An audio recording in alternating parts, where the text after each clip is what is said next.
Subscribe करें हमारे YouTube channel साधना gold को और पाएं वीडियो सबसे पहले। और हाँ, बेल आइकन दबाना ना भूलें। गिरिराज जी में ही एक संत विराजते थे, कुटिया बना के घास फूस की रहते थे। पुराने समय की बात है। उनका एक सेवक था, बहुत अच्छी सेवा करता था, बड़ा प्रेमी और बहुत गुरु भक्त शिष्य था। तो गुरु जी के गले में कोई रोग हो गया, जो कंठमाल कहलाता है ना, तो कंठमाल रोग हो गया। बड़ी पीड़ा गुरु जी को होती, तो वो शिष्य को देखा नहीं जाता कि देखो गुरु जी को कितना कष्ट है। तो एक दिन वो गैया चराने गया, आश्रम की कुछ कुटिया की गैयाएं थी, गैया चराने के बाहर गया तो वो रो रहा था कहीं बैठकर, और रो रहा था तो ठाकुर जी को दया आ गई कि ये बड़ा गुरु भक्त है, गुरु का सेवक है, और बैठा बैठा रो रहा है, तो मुझे चलना चाहिए। तो ठाकुर जी ने क्या लीला दिखाई, देखो गुरु भक्ति का प्रभाव। गुरु जी को तो प्रत्यक्ष दर्शन नहीं हुआ, चेले जी को हो गया। ठाकुर जी जो है उधर से गैया चरा करके लौट रहे हैं ग्वारिया के भेष में, और आगे आगे गैया चली आ रही है, पीछे पीछे ग्वारिया चला आ रहा है। पूछा कि क्यों बाबा, क्यों रो रहे हो, काहे को रो रहा हो, ब्रज भाषा में पूछा। तो बोले कि मेरे गुरुजी को जो कष्ट है वो मुझसे देखा नहीं जाता, और गुरुजी के कष्ट के कारण ही मैं रो रहा हूं, मुझे बहुत दुख हो रहा है। ठाकुर जी जो ग्वारिया बने थे, उन्होंने कहा कि तुम्हारा गुरु बहुत हठी है, मानेंगे नहीं। बोले नहीं, लेकिन मुझे देखा नहीं जाता। तो ठाकुर जी ने कोई जड़ी कोई उखाड़ करके दी, ऐसे ही कुछ भी उखाड़ के दे दिया, वो तो ठाकुर जी के हाथ लग गया तो औषधि बन गई। ये ले जाओ, पीस करके अपने गुरु जी के गले में लगा देना, सब ठीक हो जाएगा। अब वो शिष्य लेकर आया और वो घिस करके जड़ी को, और गुरु जी का जो रोग था उस पर लगा दिया। रात्रि में जब गुरु जी सो गए, तब गुरु जी को पता नहीं चला। सवेरे गुरु जी उठे तो वो तो एकदम ठीक हो चुका था, क्योंकि ठाकुर जी की दी हुई तो औषधि थी।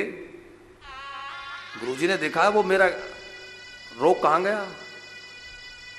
शिष्य को बुलाया, क्यों अमुकदास, मेरी माला कहां चली गई। क्या कह रहे हैं उसको, मेरी माला कहां गई। बोले गुरुजी आप नाराज मत होइए, ऐसे ऐसे मैंने गया और वहां ग्वारिया ने मुझे एक औषधि दी, उससे आपका रोग चला गया। गुरुजी बहुत नाराज हो गए, तूने मेरा जीवन बिगाड़ दिया, तू मेरा प्रारब्ध नष्ट नहीं होने देगा, तू मेरा जीवन नष्ट करेगा, निकल जा इसी समय कुटिया से, चला जा, मुझे शकल मत दिखाना। उसने कहा ये क्या विपरीत हो गया, मैं तो सोच रहा था कि गुरुजी प्रसन्न होंगे, अब तो और दुखी हो गया कि गुरुजी ने त्याग कर दिया। फिर वहीं जाके रोने लग गया। फिर ठाकुर जी गैया लेकर आए, अब क्या हुआ। बोले गुरुजी ने ऐसे ऐसे निकाल दिया। बोले मैंने कहा था तेरा गुरु बहुत हठी है, अब ऐसा कर, एक दूसरी जड़ी उखाड़ के दे दी, बोली ये लगा देना, रोग जैसा कि तैसा हो जाएगा।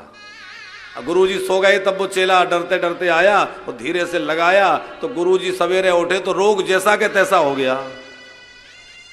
चेले को फिर स्वीकार कर लिया, गुरुजी का हृदय तो कोमल होता है।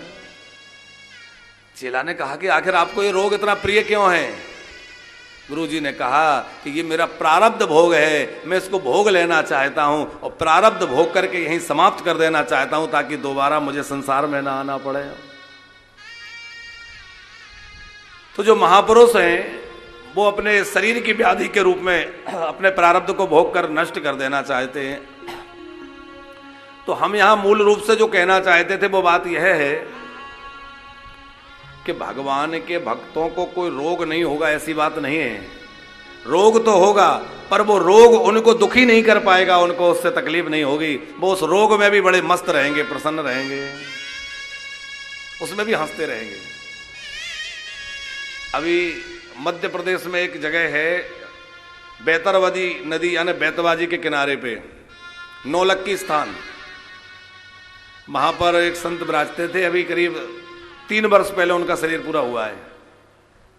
बड़े सिद्ध महापुरुष थे। जंगल में स्थान था, पास में से नौलक्की स्थान, जो लोग गए होंगे गंजवासोदा के पास विदिशा जिले में आता है, तो दास को उनका दर्शन हुआ कई बार। पास में बेतरवती नदी बह रही है, अब तो वहाँ थोड़ा जंगल कम हो गया, पहले बड़ा अच्छा जंगल था। तो वो संत वहाँ विराज के खूब भजन करते थे, खूब साधु सेवा बहुत होती वहाँ।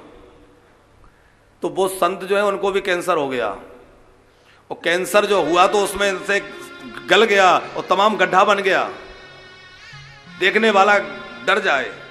लेकिन वो संत जब अपने बिस्तर पर लेटे रहते तो एकदम मुस्कान उनके मुखमंडल पर बनी रहती थी, कभी भी उनके मुख से मुस्कान नहीं गई। कभी ऐसा नहीं लगा कि वो दुख से कराह रहे हैं, कि उनके चेहरे के भाव बिगड़ रहे हैं, कि वो मुख विकृत हो रहा है। हाँ, मुख की प्रसन्नता ऐसी लगती थी मानो बहुत प्रसन्नता में बैठे हो, बड़े प्रसन्न, जबकि इतना भारी रोग, कई वर्षों तक वो रोग रहा। तो शरीर की व्याधि तो आएगी, पर व्याधि हमें सता नहीं पाएगी। जो राम चरण में लग गया है उसको शरीर की व्याधि दुखी नहीं कर पाएगी। दैहिक ताप समाप्त हो जाएगा। मतलब रोग तो होगा पर उससे ताप नहीं होगा, उससे कष्ट नहीं होगा।